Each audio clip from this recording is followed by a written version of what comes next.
All right, good morning, trade pros. Welcome to our morning market update for this beautiful March the 4th. It is Wednesday, March the 4th. This camera is a little bit high. Let me just drop it a little bit. It's March the 4th, all right? And we got a huge morning market update today. Yesterday, something big happened. We were trading in the morning room, and we were just sitting there setting up some of the trades, and suddenly the S&P 500 rallied 80 points in under 2 minutes. At the same time, what happened there was an announcement at 10 a.m. by Jerome Powell that the Fed had cut 50 basis points or 2 rate cuts. They usually cut a quarter point at a time during an emergency meeting, and it was a surprise to everybody. Of course, the market had expected 3 rate cuts before April, but March 3rd is not April, all right? And so they cut it pretty much 15 days early because they have a meeting on March 18th. It's a policy meeting, and now the question is, are they going to cut again? It was a surprise cut, all right? It was the first time in a long time. I'll tell you when. All the other times there were surprise cuts. And you're going to notice one thing, all right? As soon as the market rallied, there was a little bit of a sell-off. So I don't understand how 2 rate cuts are going to help solve the coronavirus situation. I really don't. But what the Fed was doing is trying to appease to the stock market, trying to get a rally going, trying to ignite something, realizing that, hey, this thing could get out of hand. Let's help by boosting some of the ability for people to borrow at lower costs. All right. Were the markets disappointed was the question. We know certainly Trump's administration was. He said he wanted more cuts. All right. But there isn't too much more to cut. We went from 1.5% to 1.75%. Remember, it's a 25 base point range to now 1%, 1.25%. So really, you only have 4 rate cuts left before you get down to 0. And then you go into negative interest rate policy. That's called NERP. All right. It's a dangerous situation. It's a situation under which you have to pay for your money to be held anywhere. Think about that. It's a reverse mortgage almost. You're paying. And so it's very interesting that happened because the 10-year yield on the Treasury dropped for the first time before 1%. Think about this. If companies want to raise new money through debt offerings, they're able to do it at 1% for a 10-year loan.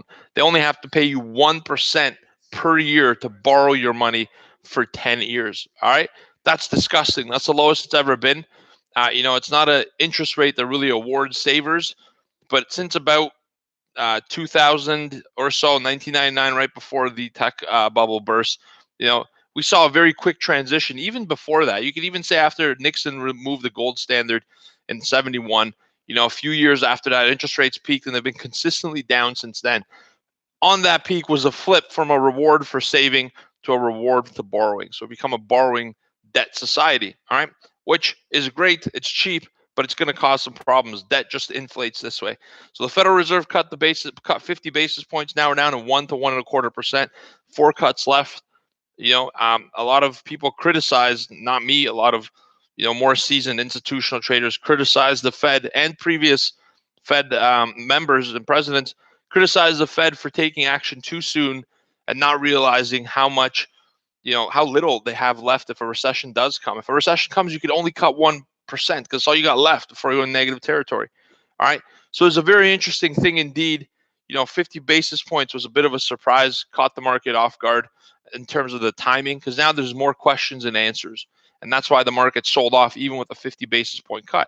Because now it's, do you do one more cut in March 18th? All right. Do you do another one in April? Then you're at 0.5%. What if a real recession happens?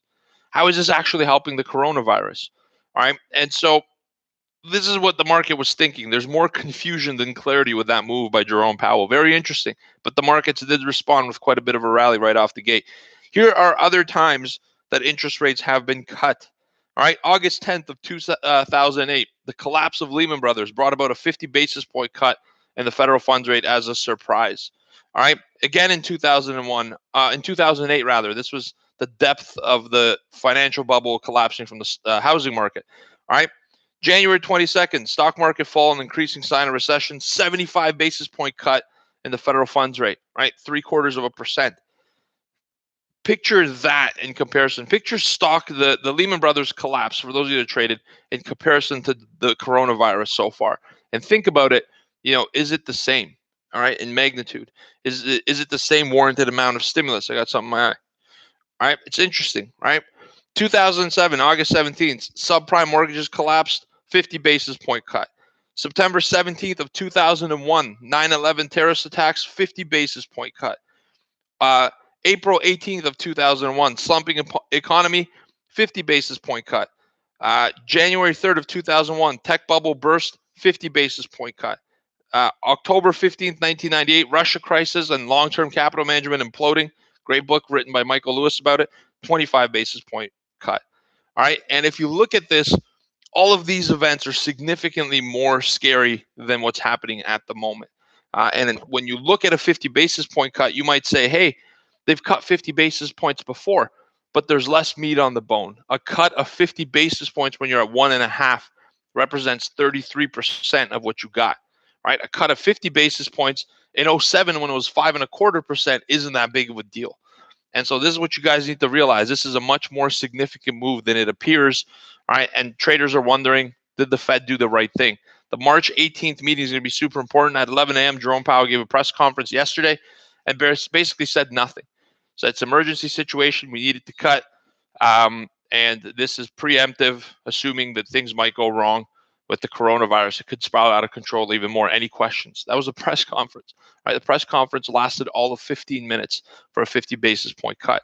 So the market's looking for more info. They ain't going to get it till March 18th. All right. Emergency rate cuts are going global. The ECB is looking at announcing stimulus measures as well in the coming days. They're going to look to increase a special facility targeting small and medium enterprises, SMEs, as they're called, which are hit by the crisis, more greatly because smaller businesses don't have as much of a cash flow. They don't have hundreds of billions of dollars like Apple to survive a recession. All right, so they're going to get some special repo terms at lower rates. So the ECB is looking to help out some of the smaller businesses. All right, and looking to provide other types of stimulus with open bond purchase programs and cheaper funding for the bigger banks.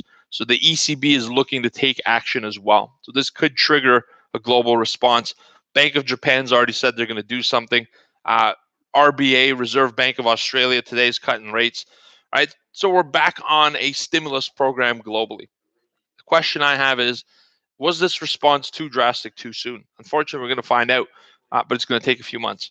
All right, coronavirus this morning, Italy has 79 new deaths, or not new, but total deaths, 2,502 cases. Now the worst affected country outside of Asia. All right, World Health Organization yesterday did a press conference, said the death rate's 3.4% globally, higher than previously thought, but and higher than the 1% comparison to the general influenza season. But the general flu actually spreads quicker and easier, more efficiently than this coronavirus, COVID-19 as it's now termed. All right, so here's the thing. I don't want to sound disrespectful. I know a lot of people have lost their lives globally, but I think that at this point, it's affecting people who are more seasoned, more experienced in life in their later years, who have health conditions and problems. All right, the mortality rate for somebody in their 20s to 30s, even early 40s, is less than 0.5%. All right, and I told the people in trading room, it's like you could get it 99 times and still have a 50% chance of surviving the 100th time. All right, so is it overdone? I mean, a little bit, but it is still scary. I'm not saying you shouldn't take this thing serious, but what I am saying is the numbers are still small. If you think about what's different this time around, it's not that this thing's much crazier than anything else. It's that it's being reported on more. News are more global. All right, you're hearing about cases around the world that you normally wouldn't have, a decade ago, and so it's spreading. The disease. It's not a disease. The coronavirus is spreading. That's fact. But I'm not sure it's at the point where it's a crazy pandemic yet. And even if it does become a pandemic, all right, you could beat it. It's not a death sentence to get coronavirus. A lot of people have gone through and beat it. We're just hearing about the deaths and not seeing that the people are infected. On the flip side of it, though, is there enough tests? Do we really have the true numbers? Who knows? All right, that information is not available. That's why the market's moving on any new piece of info. It's trying to price that in. Last but not least, some companies are letting people work from home. I had this on here. Google, Twitter, and JP Morgan have asked many of their employees to work from home to help prevent the spread of coronavirus. All right, so this is an interesting kind of move in the economy. If people are working from home, it would effectively stop the spread. but it assumes everyone is doing it as well. Because the people who work from home come back, and if no one else is doing it, then they're just going to get it later on, right? So it's very interesting what's happening. This is an interesting situation. Interesting morning so far, and I think the markets aren't really sure where to go from here. On one side, yay, we just got some stimulus, more alcohol in the punch bowl. On the other side, it's like, we got the stimulus, but the market didn't even flinch. Has the stock market lost a little bit of its confidence in the Fed? And it's wondering, one of the biggest questions is, how is the Fed actually going to help the coronavirus situation? Yeah, they cut basis points. Great, the stock market will go up, but that doesn't change the fact that this virus is spreading. All right, there's a lot of info to consider here. This morning market update was way longer, and I hit way more points than I wanted to. If you see what I have written versus what I said, it's literally this much written, and I've been talking for 13 minutes. Today's markets, Japan's up 0.1%, Hong Kong's down 0.2%, China's up 0.6%, India down 0.6%, mixed markets in Asia. In Europe, everything's up across the board. London's up 1.4, Paris is up 1.3, Frankfurt up 1.2.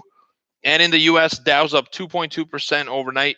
S&P's up 2%, Nasdaq's up 2.1, crude oil is up 1.3.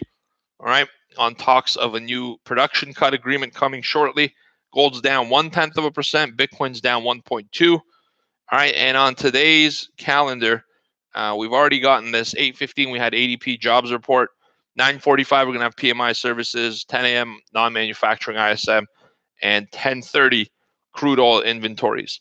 This is a day where in 1 hour of one single day, you could make your whole weekly income at a regular job. All right, we're not getting paid for time as traders. We're getting paid for mental fortitude and the ability to execute. So you guys join us. A great day to trade in the trading room. Sign up. Join us today. We'll be trading the oil report, and it comes with a 14-day money back guarantee. So if you hate it, get your money back and get the hell out of here. Just kidding.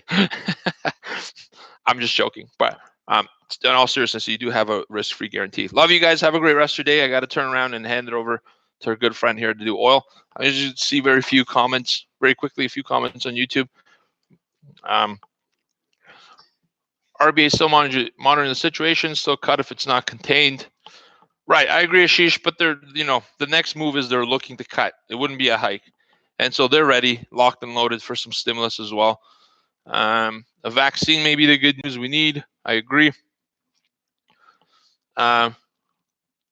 Lee, don't forget that the doctor who first reported it in December who died had more reason to not be here than to be here from a trying to cover it up early on type of thing. Now, I don't know. I'm not starting any rumors. One of the best comments I saw yesterday, Victoria, you'll like this, was on Twitter. This guy goes, after years of drinking myself stupid in college, a virus named after a beer isn't going to take me down. I think it was actually on Instagram, one of the accounts. It was jokes. Anywho, little laugh. You guys have a great day. We got to open up trading room. Love you all. Bye, YouTube. See you tomorrow. Ciao. Boxy, sorry I took up a little bit more of your time, but let's do all.